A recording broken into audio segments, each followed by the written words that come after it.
evening, good afternoon. If you're out here on the West Coast with me, welcome to MLB Live Before Lock, presented by Odd Shopper. I'm Eric Lindquist, excited to be breaking down this 7-gamer again. Was fortunate enough to hang out with my buddy Greg Ehrenberg earlier on the strategy show. Hope you enjoyed that. Hopefully, you got some Austin Gomber in your life. That's going well so far on the early slate, but we're here to talk the main slate with my guy, Neil Orfield at PlayerQ DFS. If you don't know, you should know because he's one of the best DFS players on planet Earth.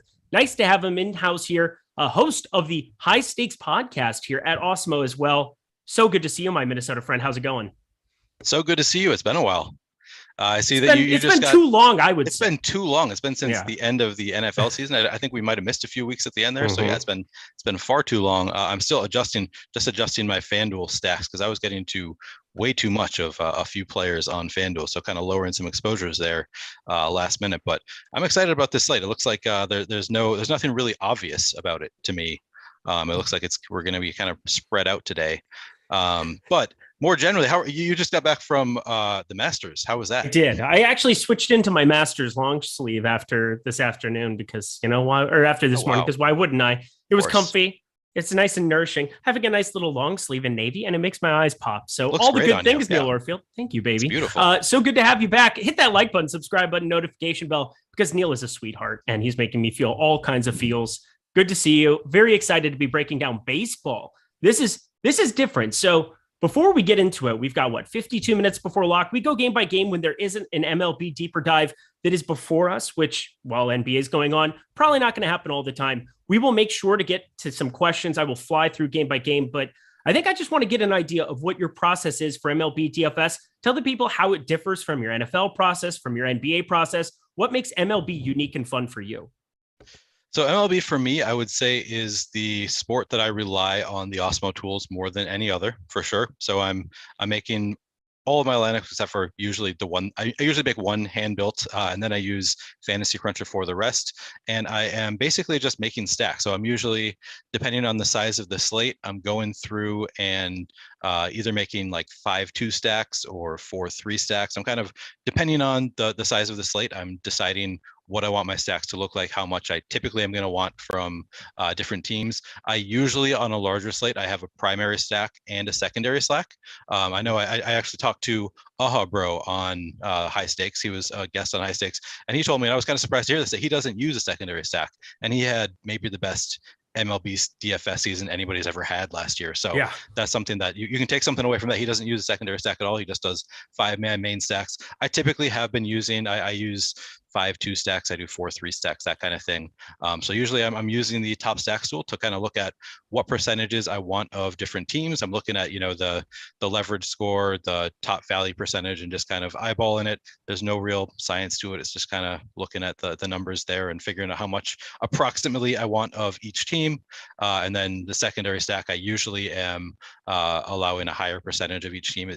Secondary stack, I usually don't I don't do it team by team. It's usually for the primary stack. I'm if I have the time, I go team by team to say I want about this much of this team, this much of this team, or set max exposures. For the secondary stack, it's kind of like, okay, there are 20 teams on this slate, so I'll allow 15% of each team, and just to get better overall squads. I agree. So there's a couple of things there. So I do think Bro, one of the best MLB players on planet Earth. I will also say a year and a half ago, I was fortunate enough to start at this lovely company doing shows specifically. I had been writing a little bit before that, but when I started doing shows with Alex Baker, who's in the chat, saw him there saying he needs some drinks for the slate.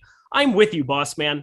This is definitely going to get a little crusty in the pitching department. That's for sure. Going to get wonky. Looking forward to it. Embrace the variance, I suppose. But he basically was talking about how you make a lot of your money with your stacks. And, some of the pitchers, you can play some of the chalkier pitchers, the better pitchers, and finding ways to get some of your bats on larger slates. This is a 7-gamer where you have to kind of get all the pieces to kind of work in conjunction together. But, between Bro, Alex Baker, yourself, a lot of lineup review that you want to go and check out. MLB DFS is probably the one that I go back and look at lineups the most out of any MLB sport. I saw that Bro was doing that last year. You're organically, when you crunch lineups, still going to get 5-2s or 5-3s is a little bit rarer, but you'll organically get some 5-2s you'll land on. just by stacking 5-mans and having an offense that's in a great spot that might still pop up with 2 batters. So definitely something that organically happened, but find it very fascinating. Always be checking that out in Lineup Rewind, but we go game by game, my friend. I love the breakdown ahead of time. Are you set to get into this slate? First MLB show, you and me. Yeah, let's do it. I've got the tools pulled up. I'm ready to talk about it. All right, let's start with Oakland, Tampa Bay. We got Paul Blackburn on the mound. Paul Blackburn is not good at throwing baseballs, yet he is throwing a baseball tonight in Tampa Bay. Good ballpark, terrible pitcher, 14.9% K percentage, 5.47 expected ERA, 1.62 whip in 2021. Those aren't numbers that are indicative of good pitchers. I don't really know if we even talk about him. Do you have any shares of him whatsoever? I probably don't. I think that I would if I had a little bit more time. If I wasn't on a show right now, I think I might try to get some. So again, looking at the tools, I hear what you're saying. I understand what you're saying. He's not a great pitcher, but look at the tools. He's only projected for 2.8% ownership. He has a 24.8% top 2 value number and an 8.4% top 2 pitcher percentage. So based on those numbers, he is a pitcher that I would want to get to. He's probably not somebody that I'm going to get to organically. So typically MLB, like I said, I'm relying more on the tools. Other sports, I will change projections a lot. For MLB, I rarely change projections for batters unless it's like a short slate. Then sometimes I will to force somebody in, and sometimes for pitchers. So Blackburn, if he's not somebody that I've gotten to organically, I guess I can look that up. I'm saying that I probably haven't. I don't actually know. I guess I can check. Don't lie to the people first. Yeah, I don't want to lie to anybody. Currently I have 2% Paul Blackburn.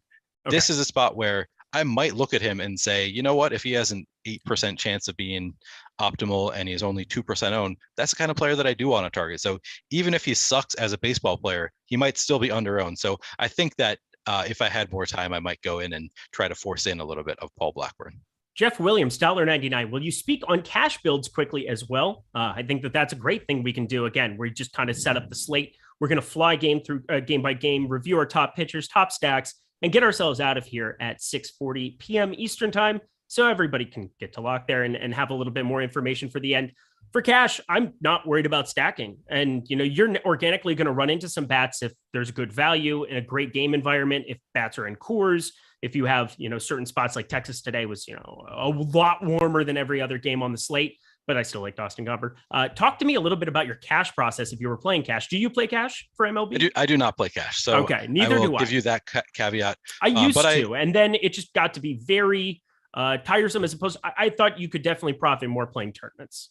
Yep, that is my feeling as well, especially with the rake. It's just hard to beat cash games. You have to put a lot of money, a lot of volume into play if you want to make serious money. So I don't play a ton of cash, but I understand a lot of people love to play cash, and it's a way to build your bankroll, even if it is a little bit slower. I agree with you. I think that you don't need to stack at all for cash is typically would be my approach. I just want to play one of the top 3 or so projected lineups. Kind of look at the top projected lineups. So if you're using Fantasy Cruncher, you can look and see what the top projected lineups are and kind of see if there are, if the top few separate themselves from, the ones below that. But you're going to want to play one of the top projected lineups. You don't need to think that there's anybody that you really need to definitely avoid or anything like that. So I think you just play one of the top projected lineups. What was that face? What are you saying? Oh, because you cut out for 4.2 seconds there. Oh, it was less than that. It was like 1.8 seconds. If I had to guess. Yeah, it's okay. You're forgiven. All right. Sorry about that. That Minnesota Wi-Fi, Yeah, I've got fiber optic Wi-Fi. It's usually pretty reliable, but you got to run it underground because otherwise it gets it gets stuck in the snow over the winter. Probably froze a little. It's probably true. Yeah. Okay. Well, let's talk maybe Luis. Go ahead. I was gonna say maybe because I was on vacation, it's kind of like getting revamped up now that we're back. It's got to get flowing again. I don't know how Wi-Fi works, how internet works. So as far as pitchers go, usually it's going to be finding. You might have to sacrifice once in a while. I don't think you really have to on this slate. I would probably be looking at either Patino Wood or Manoah Patino, and that's really all that I would be considering in terms of cash pitchers. If you wanted to land on Manoah against Washington, I don't completely blame you. But again, it's going to just depend on what the other bats. You can go in, project it out based on our projections. But remember variance. Remember, you maybe don't want to have a full 5-man stack from a certain team in cash, even in a Coors Field type spot. Lots of things. Once again, that's not something I'm as familiar with as opposed to playing the ownership game in tournaments. Best of luck in the cash streets. It can be beat. I'm just not going to be the person out there trying to beat it. Let's jump over to the other side of this one. Luis Patino here. He's gained a lot more traction since doing the show this morning with Greg Ehrenberg, 25.5% ownership, which is great because he's a young pitcher. He was basically the staple of the Blake Snell trade. Well, in terms of what Tampa Bay got back from San Diego, Blake Snell confirmed can be good from time to time, but 7,800 here for him. Pretty low K rate from what I was expecting, just from what I remember last year. Young, good arm. Maybe we can see some improvement in that department. Is Luis Patino somebody that you're rostering as much as me? Yeah, I'll have some Luis Patino. So let me look at what my actual percentages here are again. Yeah, he is currently. So I set my cap at pitchers today at 30%. Maybe should even set it lower. They're just so spread out. We don't really. There's no dominant arms today that you can really count on. Nobody who's safe. He hit my max, so he projects pretty well. I have 30% Luis Patino right now.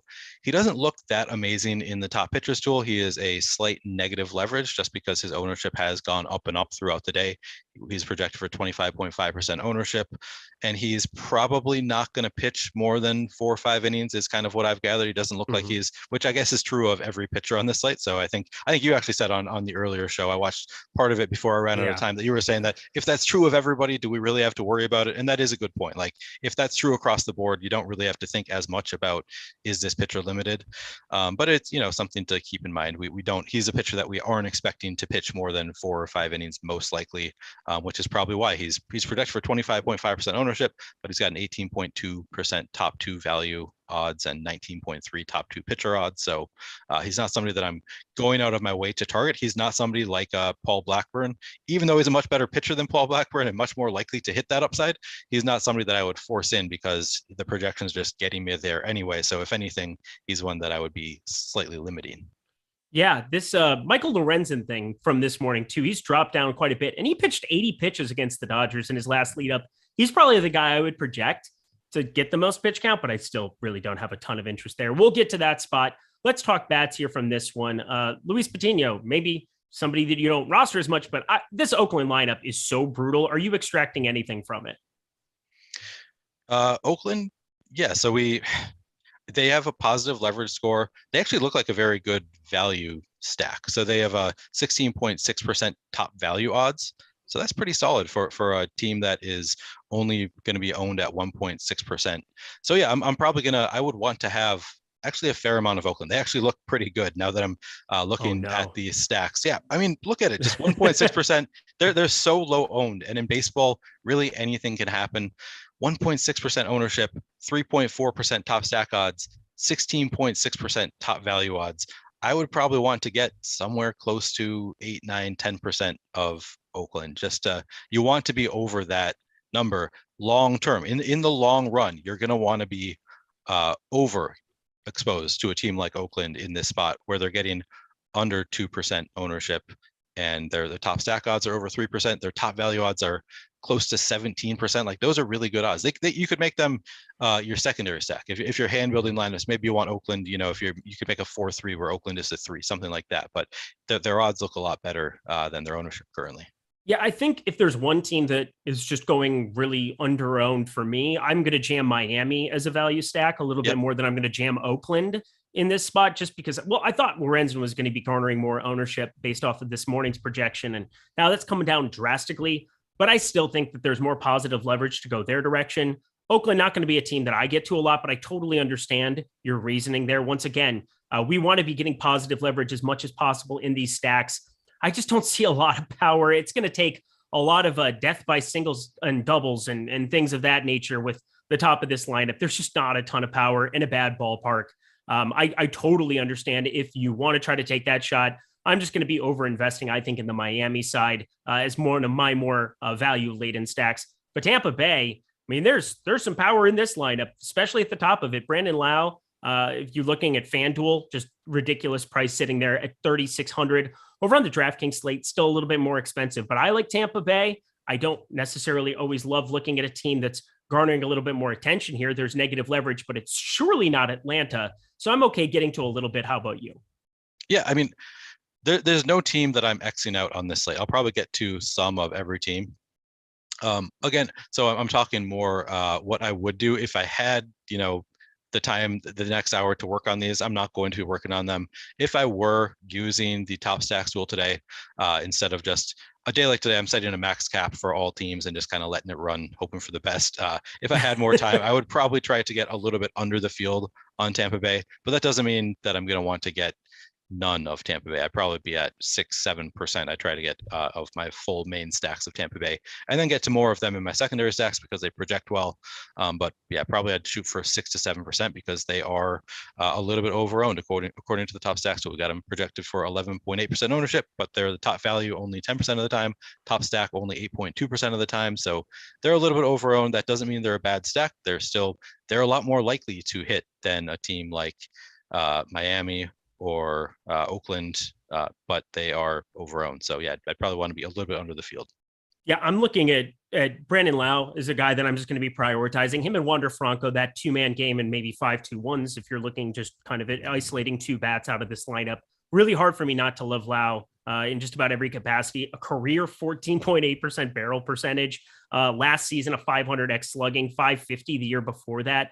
Everything kind of checks every box against a bad righty in Paul Blackburn. So even in Tampa Bay, not the best hitting ballpark, he still continues to hit in that ballpark. I'm going to get there quite a bit. Let's keep it flying, my friend. Smash that like button too. Neil Orfield breaking down some baseball. This is a great afternoon. And also seeing Emac, Terry, we have all the friends together talking some MLB DFS. It's so nice to have it back. But let's jump to the Mets and Philadelphia. Taijuan Walker was good once upon a time for a hot second. He came out of the gate hot last season, really cooled down, looked fatigued towards the end of last season. Ranger Suarez, a guy that I think that looked phenomenal last season, 25.6% K percentage, 2.62 xERA. So the underlying metrics looking fantastic as well as the overlying ones, 1.00 whip.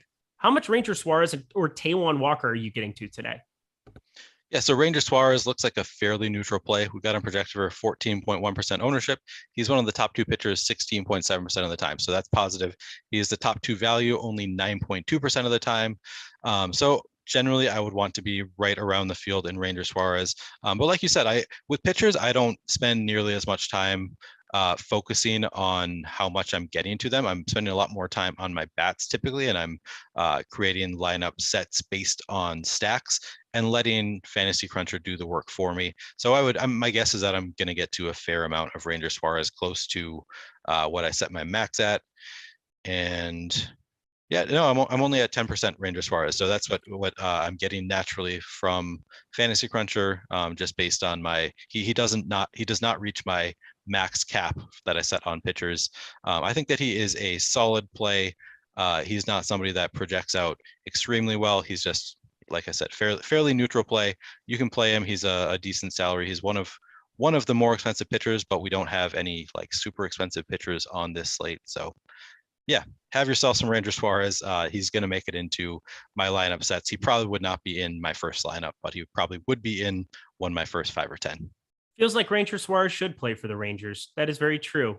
Very deep thoughts there by Jordan Klein behind the virtual wall here today. Always working hard.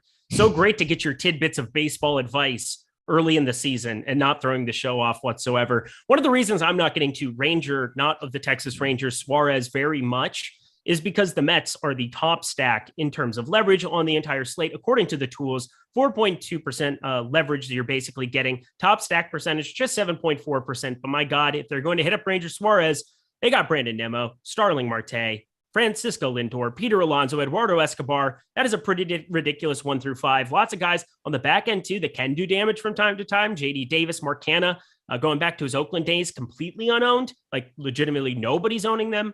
That makes the Mets pretty intriguing. I'm assuming if you're leaning on the top stacks rule, that is some team that you're getting to lots of today. Oh yeah, for sure. I mean, I'm going to get to the Mets are one of the top leverage teams on the day. And I'll just say, since we're talking about, the pitcher and the team that he's facing, don't be afraid. If you're making 20 lineups, don't be afraid to play both Suarez Absolutely. And the Mets, not in the same lineup. On a slate of this size, you're not going to want to have your pitcher against your batters, but there's nothing wrong with having a portfolio that includes both the pitcher and the team that he's going against in different lineups. That's what I typically do. That's what I'm going to be doing today. The Mets look great, only projected for 3.2% ownership in the Mets stack, with the top value odds of 5.6%, top stack odds 6.4%. So yes, I'm definitely going to be getting into some Mets. I would, if I'm forcing it, if I'm really crafting my lineups, I'd want to get over that 6.4% number. I'd probably get to 8 or 9, maybe 10% of the Mets today. I'm with you. I think that just finding any opportunity to get to a team with this much power, that exact example we'll talk about once we get to the Yankees as well, where I have interest in a pitcher in that game massively, and I have interest in a stack there pretty massively as well because of what they can possibly do. That shouldn't surprise you. But here we go. Philadelphia, they've got a pretty ridiculous lineup in this version of 2022, adding Kyle Schwarber, a lefty that can definitely do some damage at the top. JT Realmuto, one of the best hitting catchers in baseball. Bryce Harper, MVP. 6,200 is a pretty high number. Not something that I'm shying away from, though. In tournaments, you're gonna have to really reach for it, and it's going to be hard to really pair him up quite a bit if you're going to be putting some expensive pitchers. But because of how ridiculous this pitching slate is, I find it pretty easy to stack up Philadelphia, especially some of those expensive bats. If you're going to give me Bryce Harper under 15%, I'm going to like that almost every slate. What sticks out to you here in Philly? Yeah, so it's not a team that really I'm trying to force in my lineups. Just again, because I'm using the top stacks tool, we've got them at 8.1% ownership, 8.1% top stack odds. So that's as neutral as you can come. But then the top value percentage, they're only 1.9% of the time the top value on the slate, which, as you say, because this slate doesn't have a lot of expensive pitchers that you need to get to, that doesn't matter as much, that they're not going to be the best value. Really, you just need the most fantasy points. So I think that they're a fine play. I think they're a very neutral play. I like getting to some Philly. I would like to have right around that 8.1% number across my lineup portfolio. And also I realized that I never hit on Taijuan Walker exactly. And I think that he looks really solid in the top pitchers tool. So as long as we're talking about the Philly bats, I should mention that I would also want to have some Taijuan Walker in my non-Philly bats lineups. He's only projected for 2.8% ownership, but he's top 2 value 9.3% of the time, top 2 pitcher on the slate 12.7% of the time. Those are numbers that I really like. So I think that Taijuan Walker is somebody that I would want to have in my lineup sets as well. Yeah, I'm getting to more than I was expecting from this morning, hoping that we maybe get some early 2021 version of Taijuan Walker. If he's going to come out of the gate hot again, that might be an all right spot to get to. I don't believe in hot streaks, but I do believe in fatigue. And fatigue can definitely be a thing for a pitcher as the season is going along. And Taijuan Walker ran into a buzzsaw towards the end of the season. So I'm happy to get to a little bit. Once again, takes like 5% to be 2.5x over the field. So pretty easy to talk me into getting to a little bit there. But Schwarber, Castellanos, Rhys Hoskins, 1 through 5, this is pretty awesome. I will say the back half of this, other than Alec Boehm, who maybe long-term is actually all right, but I'm not going to be getting to anybody in the back half of this lineup. I won't be getting crazy with Philadelphia, but I definitely like them as one-offs, as two-man pieces. A lot of power, should be pretty easy to get to them. And it should be pretty easy for all of you to celebrate the return of baseball by just checking out our MLB Express Weekly Pass for just $1. It's a pass that includes our player rankings, ownership rankings, lineup builder, expert Discord chat. All the guys are talking baseball. Team McBee, I know that he's just in the chat on all of these shows because he is one of the geniuses we have here at Awesemo. Alex Baker, I feel like before I even knew anything about Awesemo, I was seeing Awesemo at the top of leaderboards in baseball specifically every single day. It felt like it's just such an unbelievable amount of data and tools that go into MLB DFS. And they make it so easy for you guys to have access to the best tools possible. That MLB top pitchers tool, that MLB top stacks tool, the projections themselves, so easy to check out. Just $1 for the MLB Express Weekly Pass. So stop guessing, start winning. That offer is expiring today. So use promo code FASTBALL now. Check out at the page or simply click on the link in the video description below. All right, let's go to Toronto plus 107 at New York. 9 total runs that we're looking at here in this one. It is Alek Manoah who blows this slate away in terms of K percentage. Just a guy that I'm going to get to a lot in tournaments. 27.7% K percentage. He's the only pitcher we have above 10K. I don't find myself needing to go crazy because I might have too much interest in Dylan Bundy today, but whatever. That's beside the point. Do you like Alek Manoah as much as I do today? Yeah, I think Alek Manoah makes a lot of sense. He is the most expensive pitcher on the slate, but it's warranted because he can He can get strikeouts, and that's really what you need in MLB DFS. It's where you get most of your points. So yeah, he looks solid. 27% projected ownership. Top two 29% of the time. So positive in that respect. He's top two value only 11.2% of the time. But as we mentioned, there's a lot of value on this slate. So that doesn't matter quite as much. He's a fairly neutral play. I'd probably want to have something around that 27%. He might make it into my first lineup. Like I said, I would have to see if you're hand building, I usually build with my stacks first and then choose pitchers that I think make sense after building in the stacks. And I think if I had the salary, I would have no issue getting to Alek Manoah. Yeah, Alek Manoah is just a stud. We saw it in one season right out of the gate. If that continues on to this season, I want to get to a lot of them here. Jameson Taillon, kind of an interesting guy, 23.2% K percentage, not blowing you away in terms of his stuff, but it's pretty run of the mill. And, he's getting about appropriately owned. It's a Toronto team I don't like to deal with a whole lot, but something tells me they never really, pitchers going up against Toronto always come in a little bit lower owned than what I think they are. Maybe that's just me making an inference based off of last year. So Jameson Taillon, I'm okay getting to a little bit. Don't want to get carried away with just about any pitcher on the slate, but what's your Taillon interest today? Yeah, I think I feel about the same way. He looks like a relatively neutral play. This is a slate where nobody really sticks out to me as like, this is a guy I want to jam in, or this is a guy I'm fully fading. And Jameson Taillon fits that as well. 14.9% projected ownership, top two pitcher, 15.2% of the time. So that's extremely neutral. Top two value, 12.9% of the time. So yeah, he looks like a play that if you don't have a Blue Jays stack in your lineup, he's a totally fine pitcher to get to. There's no reason that he can't go out there and do well against the Blue Jays. So I'm going to be getting to a fair amount of Jameson Taillon. He probably wouldn't be in there in my first lineup, but I think he makes some sense. So I love Alek Manoah mainly because in the top pitchers tool, you can get some positive leverage in terms of his top two pitcher percentage.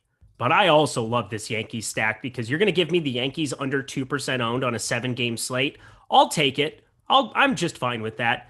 So much power that exists in this lineup. And if Alek Manoah is off a little bit, if something fluky happens, lots of ways that a sub 2% stack that has the highest owned bat being Aaron Judge than Joey Gallo, which is a little bit different from this morning over on FanDuel. And then over on the DraftKings slate, looking at them there, just another team that comes in with absolutely no interest, everybody under 3%. Hard to not have Yankee interest with positive leverage and a phenomenal hitting team. 4.7 implied runs. I really like Manoah, but my God, do I like this Yankees stack? How about you? Yeah, 100% with you. Love the Yankees today. How often are you going to see the Yankees at under 2% ownership? That just seems absurd to me that they would ever be. And Alek Manoah, I mean, yeah, he was good last year, but like we have pretty small sample sizes early in the year. Sometimes even great pitchers can struggle early in the year. So I love taking the Yankees here in this low owned spot. And they look great in the top stacks duel. As we said, 1.9% ownership, 2.4% top value stack, and 5.8% top stack overall. That's great. I would definitely want to get to probably above that 5.8% number, to be honest. I probably want to get to 6 to 7% of a Yankees stack. Favorite batter from the Yankees? Favorite batter from the Yankees. All right. Well, that's just, hang on one second. Let me look at who I'm getting to the most. Because I'm saying Josh Donaldson just because I think third base is just not as deep of a position. If you're playing any year-long leagues, it's just something that I feel like looking at the third base position and just kind of grouping it, Austin Riley is going to get tons of attention, rightfully so, batting third there in that spot against Mr. Rogers. Mr. Rogers' neighborhood is not going to be good. It's not going to be warm fuzzies and a sweater. It's going to be problematic. And Taylor Walls, I mean, these are just not good hitters there. Luis Arraez, as much as I love him, more of a contact guy, even though he's already got a home run the year, small sample size, he's just not a power guy. I think it's pretty easy to get different at third. And so Josh Donaldson, I'm prioritizing a little bit. Yeah, I like that. I'm just realizing that I don't have my fantasy scruncher set up the way that I Donaldson want. Donaldson isn't in the lineup. Sorry, I'm looking at. I just pulled up my lineup. I was getting some Gleyber Torres. Sorry, Gleyber Torres is the guy that I have the most of right now. There you go. Okay, that's good. Because I thought I was totally no, you're missing just something fine. here. It's not in the lineup. But because I don't have for each sport I have to go in and like change the view to make it how I like it. And I have not done that yet. I've only actually played one MLB slate and I did it on my phone, so I need to reset this up. But yeah, I've got Gleyber Torres I kind of like. DJ LeMahieu looks pretty good. I'd say those are but I mean can you really go wrong with Stanton, Judge, No. the outfielders? They always look good. So I'll just have a spread across my lineups. Yeah. Oh my gosh. Oh no, Donaldson's out. It's just fine. We're going to Tampa Bay here. It's fine. I'm not going to play Donaldson. You're not going to play Donaldson. We're going to all be okay. Bo Bichette, George Springer, Alejandro Kirk is a guy that's got 7.6%. Great ballpark here in Yankee Stadium. Taillon's definitely a guy that I'm just fine targeting. I don't think there's anything special about him. What are you doing with the Toronto bats here in this spot? Yeah, so Toronto, again, they're a positive leverage stack. And again, Yankee Stadium, you love that. I would think I would want to be a little bit above the field, only project for 5.6% ownership, top stack 7.5% of the time. Toronto's just a dangerous stack. They're always a dangerous team to stack up. So I want to get to above the field for sure on above the 5.6% number. They probably wouldn't make it into my first lineup, but they're always dangerous. They're what, maybe the most dangerous stack in baseball. The Yankees are up there too. I think both of these offenses are up there. Yeah, I'm going to want to be over the field on Toronto, even though the top value odds are not there. They are projected 4.6% to be the top value stack. So that's a little bit under their ownership, but still, because we have so much value on this slate, I'm not going to let that deter me. I'd probably want to be over the field on the Toronto stack. I'm with you. It's just an easy offense to be over the field on. They're another team that's just going drastically underowned because, Taillon has been competent. That's the nicest thing I can say about a pitcher on this slate. Hey, you've been competent for a while. Really? Limits some 230 expected batting average. 40.4% hard hit percentage isn't very good, though, with high launch angle. There's definitely some homers that could be on board here. That wouldn't surprise anybody if Toronto went for 10. So I'm definitely going to have some interest in this lineup as well. Once again, they're not named the Braves. I am just clenching and hoping that this Braves team does not go completely nuclear. We will get there. Oh, right now, Washington plus 205 at Atlanta, 9.5 total runs here in this one. Well, why is Atlanta as popular as they are? Well, Josh Rogers is on the mound there for Washington. 14.6% K percentage, 5.58 expected ERA. These are not great numbers. And anybody who has a Baltimore Orioles cap and wasn't wanted by them is probably going to be problematic for me to want to roster in DFS. And I'm just going to probably want to target them most days. But Josh Rogers, I mean, we're not going to roster him, are we? That's just impossible. Sorry, I thought you were going to ask me about the bats. So I got to let's just ask him. Let's just skip him and go to Atlanta bats. I mean, what are you going to do with the most popular team on the slate? I'll start by, so since I found it, Josh Rogers is projected for 1% ownership, and that is over-owned according to the top pitchers tool. So yeah, I'm not going to have Josh Rogers is not the type that I want to force in there. Paul Blackburn, I said, he's so low owned. He looks good. I'm going to force him in there a little bit, even though he's not great. Josh Rogers, not worth forcing into your lineups. I'll start there. Okay. Atlanta. So this is the conundrum with MLB DFS. Typically the best teams, the best stacks are over-owned. And that is the case with Atlanta today. They are the highest top stack odds of any team. So in a cash setting, if you were going to stack at all, which you shouldn't, but I'm guessing you're going to get some Atlanta bats into your cash stacks because they are the highest top stack odds of any team, and by kind of a lot. They're 14% top stack odds. The Angels are 8.9%. They're the second highest top stack odds. With that said, this is the kind of team that typically I'm trying to get under the field on because they are the most negative leverage team of all of the stacks on the slate. So they're projected for 23.7% ownership. As I said, the top stack 14% of the time. So even though their top stack odds are the highest of any team, they still are the most negative leverage. I would want to be well under the field on Atlanta as my primary stack. I'm still going to get to a lot of them in my secondary stack as one-offs. I'll have plenty of their batters, but I am not going to want to stack up a ton of 5-man or 4-man stacks with Atlanta just because their ownership is too high. They're 23.7%, 14% top stack odds, top value 9.3% of the time. Just doesn't look good in the top stack tool. So over the long haul, over a million slates, they're going to be a negative EV stack. I'm going to want to get away from them. I'm still going to play some. I'd probably have close to that 14%, maybe a little bit under that 14% number across my 150 build. They would not be in my first lineup. I want to get away from them, even though they are the top stack. Yep, I'm right there with you. I kind of just pray that they're not going to be the ones who go nuts. I'd be okay, though, if on the other side of this game, going up against Huascar Ynoa, who is, by all intents and purposes, a great K percentage guy compared to the rest of the guys on this slate. Second best, 26.9%, 4.27 expected ERA, 1.11 whip last season, all serviceable numbers. But you've got some guys, Soto, arguably the best hitter in baseball, Josh Bell, Nelson Cruz, kind of smack dab in the middle of them now.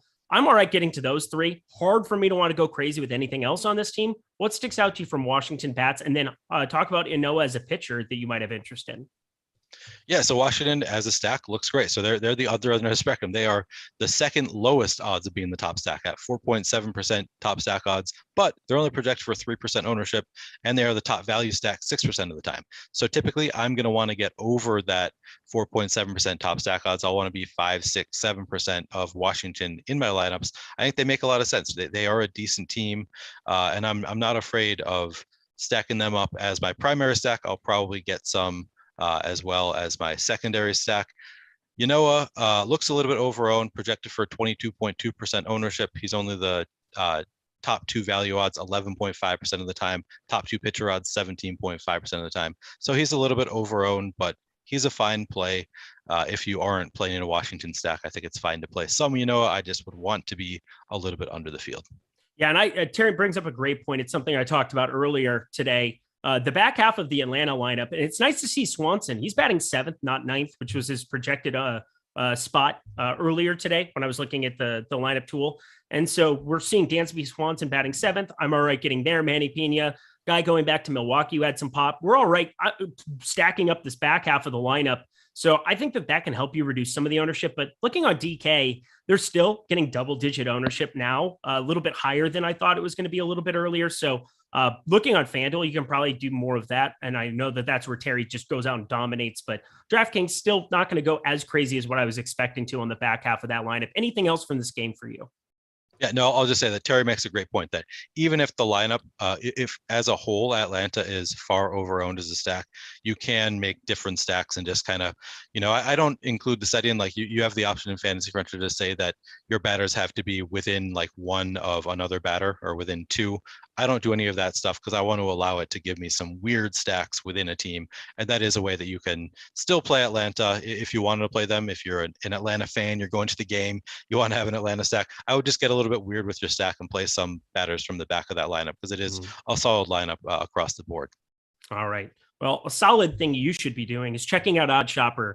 That is the best place to find your bets in 30 seconds or less, whether it's NBA, NHL, MLB. No matter what it is, we're going to have a bunch of MLB props that are going to be set up here very, very shortly as we get that going. Looking forward to be able to bet those on sports books or on Prize Picks or a number of different places. But check it out for NBA, NHL as well. No matter what you're looking for, there's a parlay builder. They have opportunities to help you now, a Prize Picks builder for people who aren't in legalized states. So many spots and opportunities to make money using OddsShopper, the sponsor of the Live Before Lock show here today. Go to oddshopper.com, play along with us whenever we're building lineups on lock or Live Before Lock. If there's, a bet that sticks out to you because, it's going to be the best data you're asking for. Alex Baker, Steve Buzzard, Eddie Lai, some of the sharpest minds in DFS that are now putting their data directly on the page for you guys to be able to extract value in NBA, MLB, once again, coming very, very shortly. So head to oddshopper.com. Check it out. Thank you so much to them for their sponsorship, or just, they're obviously linked with Awesemo. Thank you for existing because I've been able to make a lot of money. Love seeing the screenshots. Tweet those to @Awesemo HOF. Really great to see everybody using the tools here and the resources we have at OddsShopper to make some money. All right, let's get it flying, my guy. We got Chris Flexen, 16.9% K percentage, going up against our Minnesota Twins. Yes, I said our. That's possessive. Dylan Bundy on the mound and the other one, 21.2% K percentage. He's cheap. That's the nicest thing I can say about him. I'm unfortunately landing in this trap because he's 5,600 and I do want to get to some big bats. Are you with me? What are you doing with pitchers in this game? I'm with you. I mean, we have to play some Dylan Bundy. At least theoretically. Again, I have not really made the lineups exactly how I want to. We say that until he has negative 15, 30 pitches into this game. But I have interest in Dylan Bundy. He's only 5,600. And Dylan Bundy has always been kind of a boom or bust pitcher. He's always been somebody that I kind of like to target. People don't like to play him, and he has some big games here and there. So, yeah, I have interest. Projected for 16.9% ownership. He's only a top two pitcher 9.9% of the time, so some negative leverage there. But then he is a top two value 23.7% of the time, so positive value there. So his ownership is right in the middle of the top two odds and top two value odds. But I like Dylan Bundy. I'd probably want to be over the field on Dylan Bundy.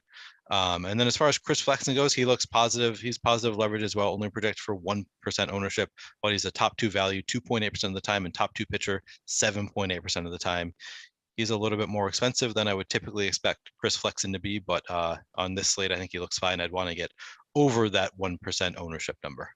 All right, it's just painful. I'm going to get to a little bit of flexing. He's 9,600, which is just ridiculous, uncalled for, if you will. But positive leverage on any pitcher today is something that I'm going to embrace. Greg made a case for him this morning. I'm okay riding the coattails of Greg. I'm not even going to give you my take because I'd just be stealing from him. He's good because of leverage. So let's talk bats. Seattle, Mitch Haniger. He was a guy I was high on coming into last season because he looked so good in spring training, and he had just been bit by the injury bug for basically 2 years and was in shambles, and came out, was an MVP, or not an MVP, but had an all-star campaign last season, was just fantastic, almost helped Seattle into the playoffs. I think him and Jesse Winker make a good 2-man game, 3-4 hole, just fine getting to both of them. And Eugenio Suarez, I'm getting to a little bit more than what I was expecting to, but third base is terrible, and you can make a case for a lot of people there. What sticks out to you from the Seattle lineup? Yeah, so my highest owned Seattle player right now is Julio Rodriguez. He is in the 8 hole and he's minimum salary. So he's one of those players that you actually might want to be capping him. Like, I'm probably getting to more of him than I should be. Yeah. I know that some of the top players in the world cap the guys who make it into lineups just because they're cheap. Like, so you might want to cap your Julio Rodriguez if you are getting to a ton of him in your lineups. I currently have 19% and I don't love it. I'm going to allow it to stand. I'm guessing that he's going to be lower owned than that.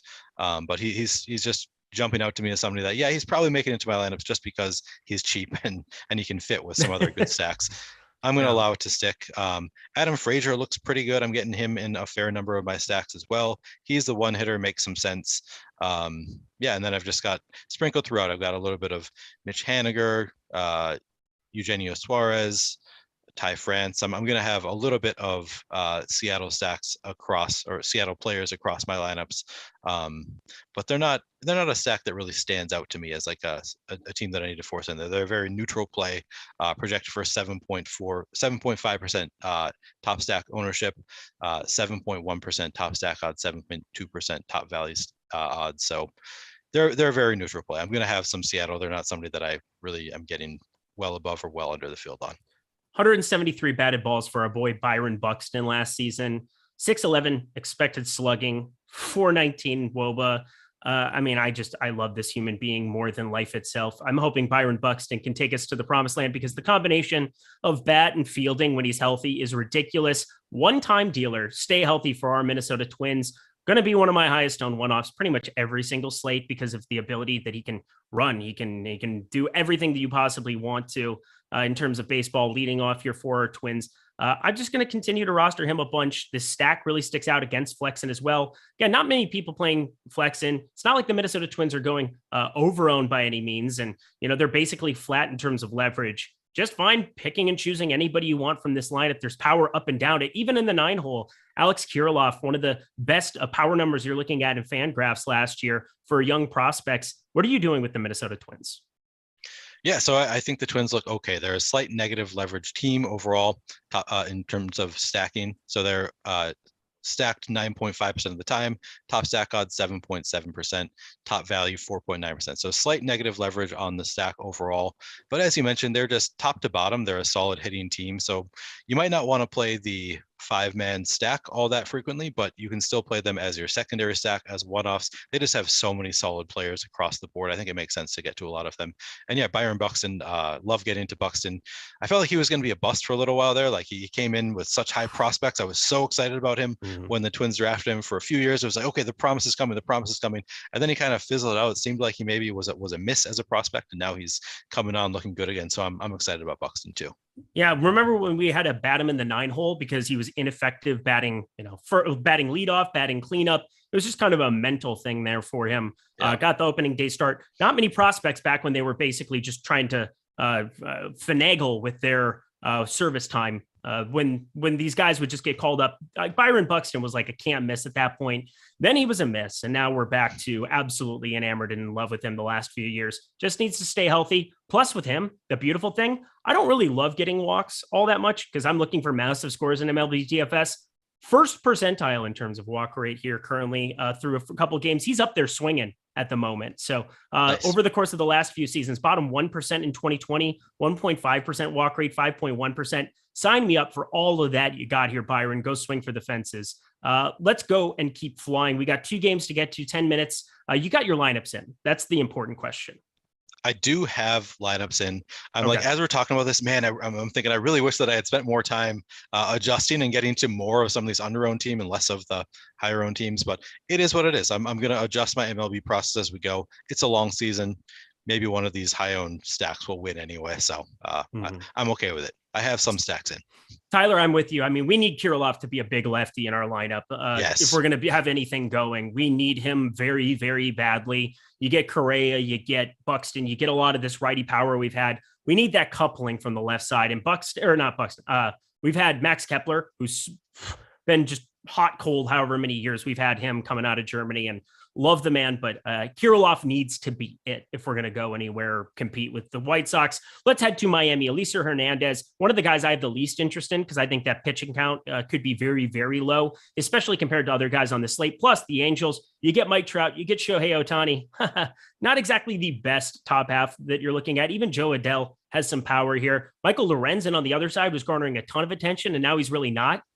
I don't know what to do with him because, even with 8 minutes to go, I'm finishing up my lineups and I'm having some conflicting ideas of what I want to do with him because he did pitch 80 pitches against the Dodgers 6 days ago. What are you planning to do with pitchers in this game? Yeah, so objectively, I feel like Lorenzen looks like the better pitcher just because we know that he can pitch 80 plus pitches and he's going against Miami, which seems like a better spot than going against the Angels. But just looking at the top pitchers, Hernandez, projected for 5.7% ownership. He's a top 2 value 13.9% of the time. He's a top 2 pitcher 13% of the time. Objectively, looking at these numbers, he looks like the better play than Michael Lorenzen. I still feel like I would be more comfortable getting to Lorenzen. I definitely don't want to play Hernandez in any kind of cashy build.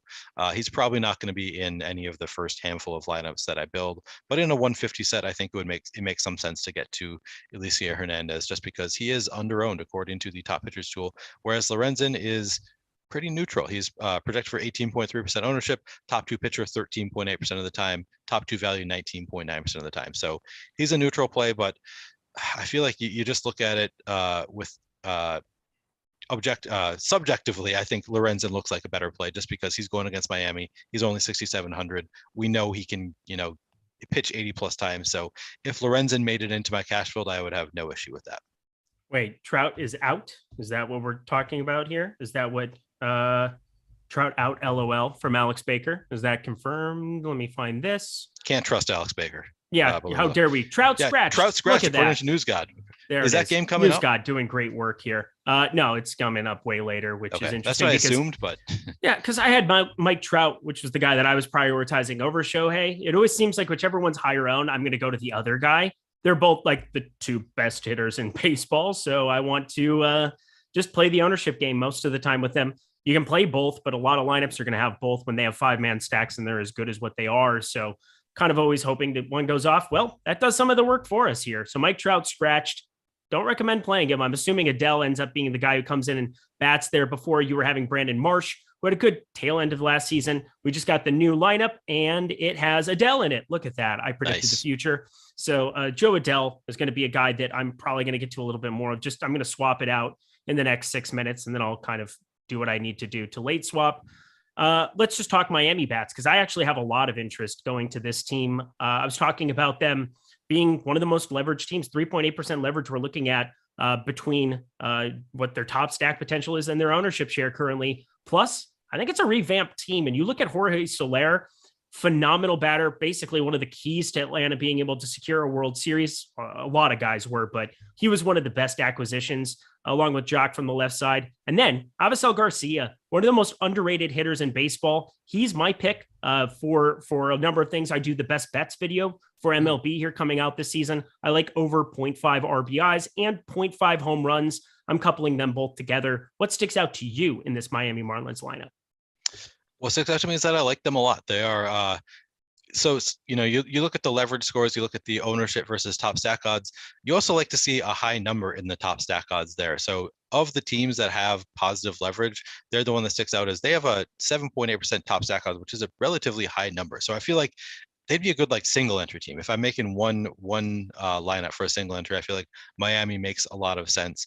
Projected for 3.7% ownership, but their top stack, as I said, 7.8% of the time, top value 5.7% of the time. So they do stick out to me as a team that if I'm just building one lineup or a handful of lineups, I feel like I'd want to have some Miami in there. You don't find that kind of high top stack odds at low ownership very frequently. So I really like Miami here. Hang on 1 second. Am I looking at this right? Did Garcia? Hang on 1 second.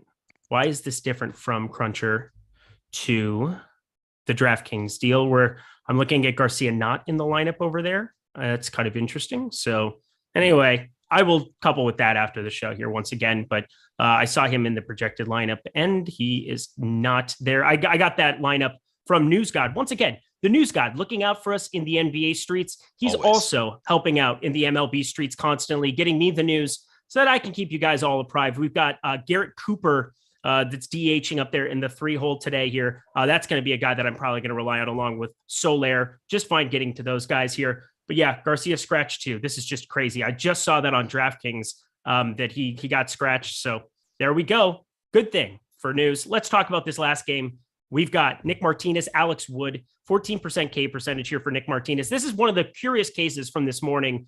Hadn't pitched in the majors since 2017, went over to the KBO, and he ended up earning himself a nice contract. But underlying metrics from before, it's hard for me to completely write off all of that here. He's a guy that's garnering quite a bit of attention now. 22.9% ownership, 17.2% top pitcher percentage or top 2 pitcher percentage on DK. Are you getting to Nick Martinez on this slate? Yeah, he interests me. So yeah, projected for 23% ownership, top 2 pitcher 17.3% of the time. So some slight negative leverage there, but he's a top 2 value 32% of the time. And if we assume that none of these pitchers are going a full game, then that kind of neutralizes the top end and kind of brings up the low end a little bit, gives them better odds of being one of the top pitchers. So yeah, I have some interest in Nick Martinez. I read that winds are blowing out here in San Francisco today, but the stadium also kind of neutralizes winds. So it's not a huge deal. Yep. They're blowing out like 20 miles per hour, but it's in San Francisco where the stadium kind of neutralizes that. So not too worried about it. So yeah, I definitely have some interest in Nick Martinez at 5,900 against San Francisco in a good pitching park. Being Dude asking the tough questions. Anyone ever get scratched from a scratch? I mean, blisters for sure, Rich Hill season, but for the most part, no, they normally would not. Alex Wood, he feels like the most secure pitcher. I am very, very against this San Diego team. I would just short them wherever I could in the market before the season started. There's just not a lot of ownership going to any of these guys, but I think rightfully so, because it's just not a very good lineups here this season. Alex Wood, in terms of security on this slate, 19.7% top pitcher percentage, getting pretty owned, but I'm still okay getting to him because I am so against this San Diego team. How about you? Yeah, I'm gonna have a fair amount of Alex Wood. He's negative leverage, so I want to be under the field at 25% for the field. He's top 2 pitcher 19% of the time, top value 9.9% of the time. But I feel like, he's probably as you said, the safest pitcher on the slate. He is a full $1,000 cheaper than Alek Manoah. So yeah, I think that Alec Wood, he's the kind of guy that probably would make it into a cashy build. He's probably the safest pitcher on the slate. Makes some sense in a cash build. So yeah, I like him just fine. I don't love the 25% ownership relative to his top 2 pitcher odds. Yeah, if you landed on some Nola, Machado, Voit from the San Diego side, that's about all the interest I would have. A lot of lefties in this lineup between Cronenworth, Trent Grisham, Eric Hosmer. I mean, they're just not going to be in a great spot against Alex Wood here. Any San Diego bats interest for you? Yeah, I mean, they're one of the better leverage teams on the slate. Only projected for 2.4% ownership. He is a top value 9.1% of the time. The lineup for San Diego, 9.1% top value. That's pretty high. So I would like to get to some San Diego. If you're playing them, you're probably going to be wanting to fill out the rest of your roster with expensive players with high upside. So that might be a good 5-1-1 stack where you just play the 5 San Diego batters and then fill it out with some high upside bats with the rest of your lineup. But yeah, they look good. 4.3% top stack odds at 2.4% ownership and 9.1% top value. Yeah, I definitely have interest in San Diego here. And to round it all out, San Francisco, Mike Yastrzemski, Brandon Belt, Darren Ruff batting third, even 2,900 on DraftKings. Some nice salary relief. Jock Peterson. Yeah, winds are blowing out. Doesn't really matter here. But what does matter is Martinez. I don't really know what we're going to get out of him. I'm willing to embrace some of it, some of the question marks there, just to roster a tiny bit, but also just being overexposed to San Francisco here. Exact same top stack percentage, 6.2% as ownership share. I'm going to get to a lot of San Francisco. How about you? Yeah, I think San Francisco looks great. They also top value 12.1% of the time. Looks like my numbers are slightly off from yours, so I probably need to refresh again. Seems like they've been refreshing a lot coming up to lock. It's a push and pull, quickly. And plus Mike Trout getting scratched is a 25% owned bat just disappearing into the ether. So it's going to change a lot of things. Yep. Yeah, so I agree with you. I have a lot of interest in San Francisco. They're neutral from a just top stack odds perspective, but also one of the highest leverage in terms of top value odds. So get yourself some San Francisco stacks. All righty. Well, guys, that was the MLB Live Before Lock show. We absolutely flew. Just a recap, top pitcher for you on this slate. Ooh, top pitcher. I mean, I agree with you about Dylan Bundy. I have a lot of interest in Dylan Bundy. Man, let me see. We're in trouble. It's not good that we are definitely in trouble. He is not. He should not be somebody that we love. I have some interest in Nick Martinez. I can't help liking those value odds.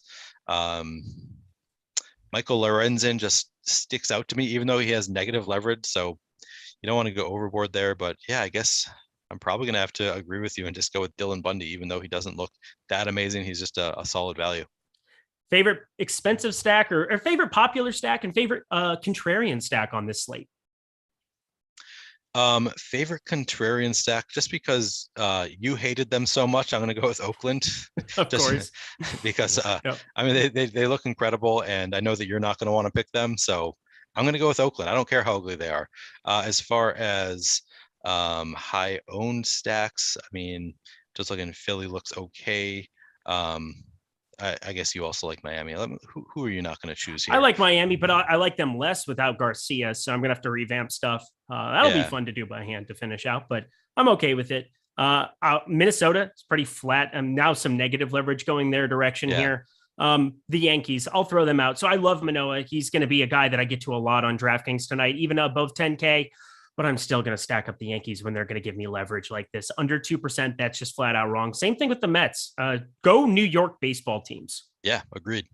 All right. Well, that does it. Neil, so good to hang out with you here again. Go Byron Buxton as well. Thank you to Jordan Klein behind the virtual glass, doing all of the work. Kind of crazy. What's this late news stuff? I don't need this at the end of these shows, having people getting scratched and such. I wasn't expecting it, but you know what? Got to always be on your toes. Thank you, chat, for hanging out. Smash that like button, smash that subscribe button as we get out of here. He's Neil. I'm Eric. Best of luck tonight.